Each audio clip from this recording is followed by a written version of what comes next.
Hello and welcome to this first Dread TED talk about a subject which I find absolutely fascinating, mind-blowing.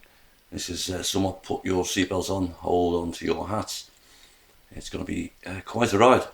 Now this subject you've been told is nothing to see here, nothing for your source at all.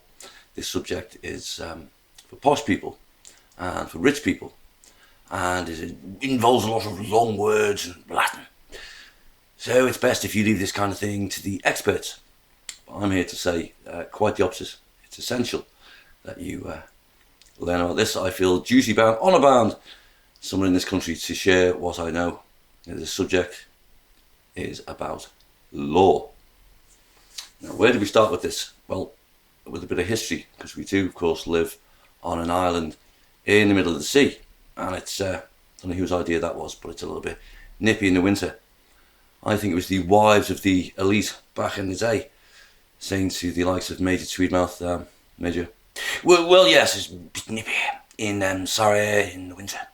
I think Lady Tweedmouth would like somewhere else, a nice warmer climb for the sojourn.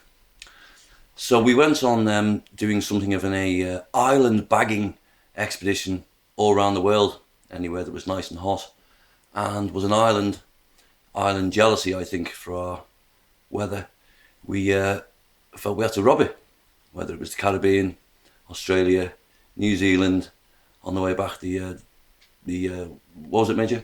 Well, yes, it says Le Malvinas, but we thought, you never know, may come in handy in a few 100 years' time if there's an election coming up. So we took that one as well.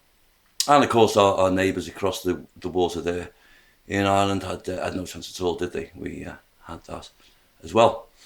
And we did all this, and we even controlled time. That takes some doing, doesn't it? We'll tell you when it's 12 o'clock, it's 12 o'clock, when it's 12 o'clock, and we'll put a meridian through Greenwich, through London.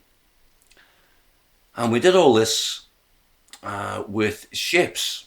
And I dare say anyone can build ships if you're going to take over a quarter of the world. It's a tiny little island and control time effectively. Well, you need ships and a knowledge of magic, which we'll come back to. And our ships, of course, were wooden ships.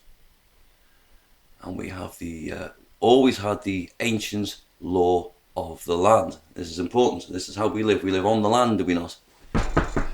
Not all at sea.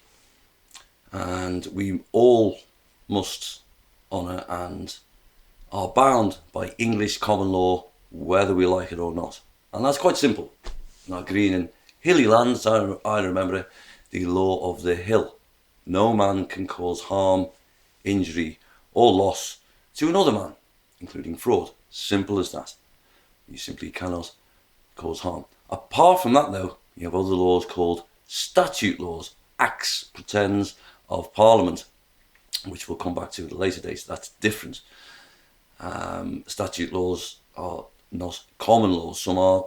This is an extra thing. You can't park there. You can't grow flowers. Certain flowers you can't even grow, apparently, and so on and so forth. These are statute laws, which the definition of which, by the way, is one must consent to them.